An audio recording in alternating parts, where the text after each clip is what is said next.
ये खबर पारुल यूनिवर्सिटी द्वारा प्रस्तुत की गई है।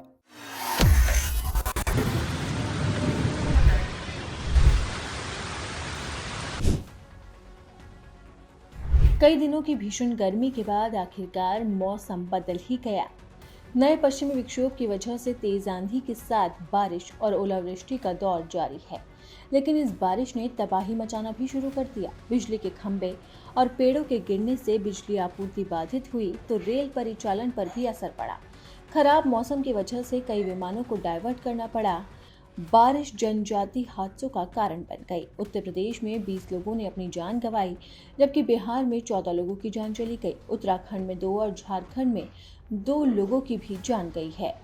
उत्तर प्रदेश में आंधी बारिश और ओलावृष्टि की चपेट में वैसे तो पूरा प्रदेश ही रहा, लेकिन सबसे ज्यादा असर बुंदेलखंड और पूर्वांचल में दिखा। पूर्वोत्तर रेलवे के वाराणसी मंडल में चौरी चौरा और गौरी बाजार रेलवे स्टेशन के बीच में रेल लाइन पर 4 पेड़ गिर गए, जिसकी वजह से गोरखपुर कैंट से देवरिया के बीच बिजली काट दी गई, जिससे ट्रेनें भी बाधित रही और ट्रेनें कई घंटे रुकी रही। उरैया और भुआ स्टेशन के बीच में ओवरहेड इलेक्ट्रॉनिक लाइन का खंभा टूटने से झांसी लखनऊ रेलखंड पर ट्रेन संचालन बंद हो गया। वहीं इसी बीच में राजधानी दिल्ली में तो बारिश का ऑरेंज अलर्ट भी जारी कर दिया गया। बारिश का इंतजार लोगों को पहले से था, लेकिन अब हल्की बारिश दर्ज की गई। दिल्ली में पिछले 21 दिनों में सबसे कम अधिकतम तापमान दर्ज किया गया। कुछ जगहों पर तो पिछले 48 घंटे में तापमान में 9.4 डिग्री सेल्सियस तक की अच्छी खासी गिरावट दर्ज की गई। दिल्ली का अधिकतम तापमान सामान्य से 3.6 डिग्री कम 36.8 डिग्री सेल्सियस दर्ज किया गया। ये 8 मई के बाद सबसे कम है। इन 21 दिनों के दौरान लंबे समय तक चली लू की वजह से ये लगातार बढ़ रहा है और 45 डिग्री सेल्सियस को पार कर गया। मौसम विभाग के आंकड़ों के मुताबिक पिछले 48 घंटे में राष्ट्रीय राजधानी के तापमान में भारी गिरावट आई। दिल्ली का अधिकतम तापमान 44.3 डिग्री दर्ज किया गया था। शुक्रवार को ये 7.5 डिग्री की गिरावट के बाद 36.8 डिग्री सेल्सियस हो गया।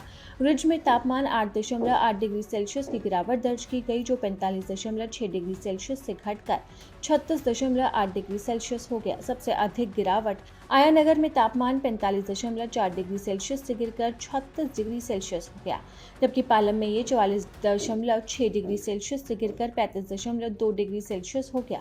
लोधी रोड में भी तापमान में 8.9 डिग्री सेल्सियस की अच्छी खासी गिरावट दर्ज की गई, जहां अधिकतम तापमान 44.6 डिग्री सेल्सियस से घटकर 35.7 डिग्री सेल्सियस हो गया। दिल्ली का न्यूनतम तापमान 25.3 डिग्री सेल्सियस दर्ज किया गया, जो सामान्य से 1.3 डिग्री कम है। पालम में ये 24.1 डिग्री सेल्सियस रहा, जो सामान्य से 2.8 डिग्री कम है। लोधी रोड में 25.6 डिग्री सेल्सियस रहा, जो सामान्य से 0.4 डिग्री कम है।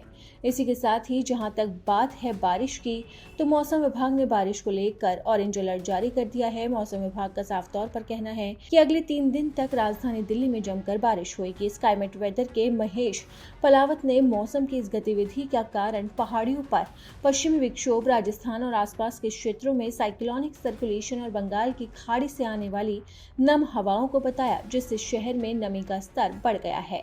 इसी के साथ ही मौसम विभाग का कहना है कि अगले 48 घंटे भारी पड़ सकते हैं और कई राज्यों में आंधी तूफान कहर बरपा सकता है।